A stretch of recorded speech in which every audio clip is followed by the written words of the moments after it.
Enfin, on va parler d'un autre modèle, le 1215N d'Asus, alors qui est un 12 pouces, 12,1 pouces, 1366 par 768, donc un modèle plus large que les modèles précédents. Là, on a un 10 pouces, 12 pouces, voilà, vous vous rendez compte de la différence de taille, d'encombrement, c'est pas du tout la même chose, mais qui va permettre plus de choses d'un point de vue tout simplement performant. Le 1215N, c'est un 12 pouces, 12,1 pouces, 1366 par 768 pixels d'affichage. C'est également une machine bien plus performante que les machines sous Atom habituelles, tout simplement parce que c'est un Atom D510 qui est intégré, ce qui veut dire 2 cœurs, mais 4 cœurs émulés, avec le l'hyperthreading, donc on va avoir plus de performance. C'est en fait la suite logique du 1201N qui est utilisé déjà en processeur de Netop. Il est plus lourd, il fait 1,4 kg. On a accès à la mémoire par cette petite trappe. Il y a 2 modules de mémoire, on est à 2 Go de mémoire, on peut passer à 4. Donc c'est du dual channel. On a une batterie accessible par l'arrière traditionnelle qui est d'une 5200 mAh, donc il faudra voir un petit peu ce que ça va donner d'un point de vue autonomie.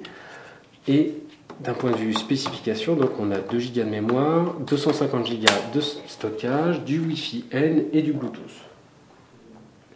Asus parle de 5 heures d'autonomie pour cette machine, donc il faudra la tester. Ça devrait donner en utilisation réelle 3,5 heures et un petit peu moins encore en utilisation de jeu. Mais a priori, ce type de machine-là est fait pour jouer uniquement branché sur le réseau.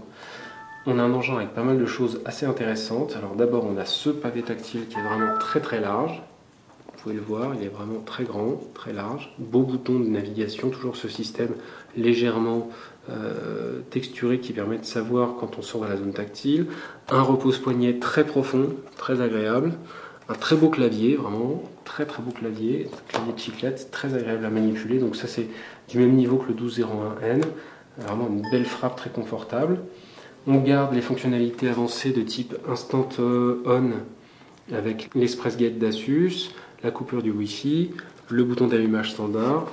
Et on a donc, en plus de l'Atom, un chipset graphique NVIDIA Ion Next Gen et le NVIDIA Optimus qui va donc permettre de passer automatiquement, suivant les besoins de la machine, du chipset graphique GMA intégré d'Intel au chipset graphique NVIDIA Ion. Donc c'est a priori la meilleure solution pour pouvoir exploiter du multimédia sans décharger totalement rapidement la batterie. J'ai pas évidemment eu le temps de le tester, mais a priori c'est à la fois un très bel écran, un beau clavier, beaucoup de confort en fait par rapport aux machines 10 pouces, on a vraiment beaucoup plus de confort.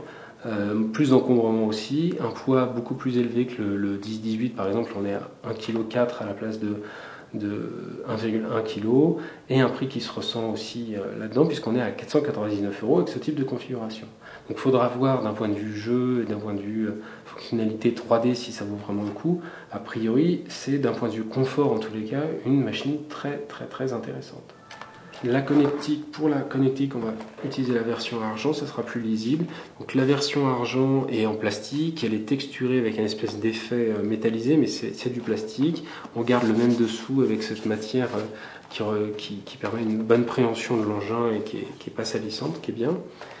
La connectique est donc assez standard pour ce type d'engin. Un lecteur de carte SDHC standard, une grande ouïe de ventilation, un port USB, un premier port USB, un port HDMI, un port VGA et une entrée d'alimentation. Donc le port HDMI va permettre d'exporter les contenus vidéo, par exemple lus par la machine en streaming flash ou en 720p, 1080p vers un écran plus grand, même si la machine est capable d'afficher du 720p.